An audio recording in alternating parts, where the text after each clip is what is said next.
महंगाई कम करो, madam madam madam ma'am ma'am ma'am GST वापस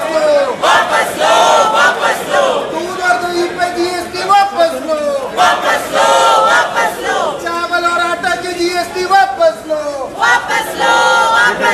आगे मत जाइए। जीएसटी पे हल्ला बोल, महंगाई पे हल्ला बोल, कांग्रेस पार्टी जिंदाबाद, राहुल गांधी जिंदाबाद, जीएसटी पे हल्ला बोल, इमरान प्रतापगढ़ी जिंदाबाद, इमरान प्रतापगढ़ी जिंदाबाद। संसद से सड़क तक महंगाई और जीएसटी के खिलाफ कांग्रेस ने जो हल्ला बोल किया है, उससे भाजपा की पूरी सल्तनत एक बार हिलती हुई दिखाई दे रही है। हालांकि यह जोश कांग्रेस में अगर पहले आ गया होता तो शायद विपक्ष का मोल कुछ और होता। खैर, देर आयत दुरुस्त आयत, लेकिन अस्तित्व के संकट पर जब बन आया तो कांग्रेसी सड़क पर उतर आए हैं और अब वह आर पार की लड़ाई के मूड में बहुत साफ दिखाई दे रहे हैं। राहुल गांधी ने प्रेस कॉन्फ्रेंस हो या संसद की गैलरी, हर जगह बहुत साफ कहा कि वह मोदी से नहीं डरते। बाकायदा जोर देकर कहा, मोदी से तो मैं बिल्कुल नहीं डरता। इतना ही नहीं, हिटलर का उदाहरण देते हुए प्रेस कॉन्फ्रेंस में राहुल गांधी ने कहा, हिटलर भी चुनाव जीत कर आया था। राहुल गांधी कहते हैं बड़े ताव के साथ प्रेस कॉन्फ्रेंस में कि तुम हमें भी सत्ता संरचना दे दो, संस्थाओं के मालिक बना दो, तो हम भी देखो कैसे सरकार चलाते हैं। बहुत साफ है कि राहुल गांधी की निगाह में अब भारत में लोकतंत्र बचा नहीं है। लोकतंत्र की आखिरी चिड़िया उड़ चुकी है और अब तानाशाही का राज पूरे देश पर लाद दिया गया है। और जब राहुल गांधी, सोनिया गांधी, पवन बंसल, खड़गे, इन तमाम लोगों को ईडी ने घंटों घंटों बिठा के रखा। चारों ओर से कांग्रेस का वह कार्यालय जिसे कि बंद कर दिया गया। उसके बाद कांग्रेस को लगा कि यह अस्तित्व का संकट है और अब या फिर हम बचेंगे और नहीं तो खत्म हो जाएंगे।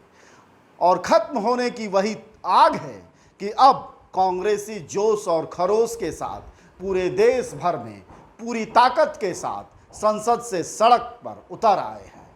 दिल्ली हो या फिर देश के दूसरे राज्य के जिले, हर जगह कांग्रेसी अपनी पूरी ताकत से प्रदर्शन कर रहे हैं कि पार्टी के नेतृत्व को बचाया जा सके। क्योंकि जिस तरह सत्ताधारी पार्टी भारतीय जनता पार्टी और उनकी सरकार कांग्रेस के नेतृत्वकारी नेताओं के पीछे लगी है, उससे बहुत साफ है कि कांग्रेस सबसे पहले सर मुंड देना चाहती है कांग्रेस का कि न नेतृत्व रहेगा और न ही पार्टी। और कांग्रेसी इस बात को बहुत अच्छे से समझ चुके हैं।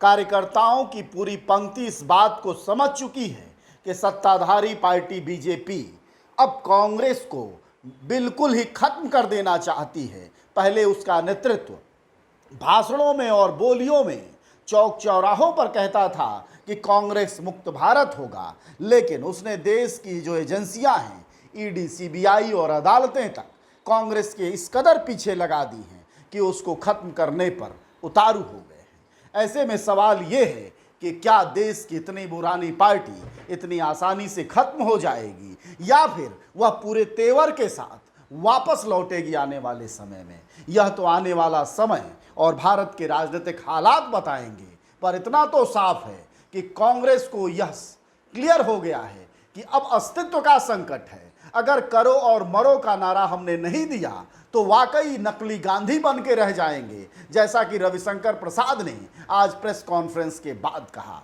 लेकिन एक बात जरूर समझनी होगी, जो राहुल गांधी बार बार कहते हैं कि यह विचारधारा की लड़ाई है, आरएसएस के खिलाफ लड़ाई है, यह कट्टरपंथ के खिलाफ लड़ाई है, यह देश को बेचने के और बर्बाद करने के खिलाफ लड़ाई है। यह क्या देश की जनता इस बात को समझ पाएगी राहुल गांधी के? क्या उनकी अपनी कतारें और उनके पार्टी के नेता जो ठसक बैठे पड़े हैं, क्या उनकी इस भावना को समझ पाएंगे? तभी तो जाकर यह पार्टी बदलेगी और तभी तो जाकर आज़ादी के पहले से चली आ रही यह पार्टी दोबारा शीर्ष पर दिखेगी। अन्यथा मिट्टी में मिलने से इसको कैसे बचाया जा पाएगा, खासकर तब जब पूरी सत्ताधारी पार्टी पूरी की पूरी लंगोट बांध के कांग्रेस के पीछे पड़ी है और उसका एकमात्र मकसद है कांग्रेस मुक्त भारत।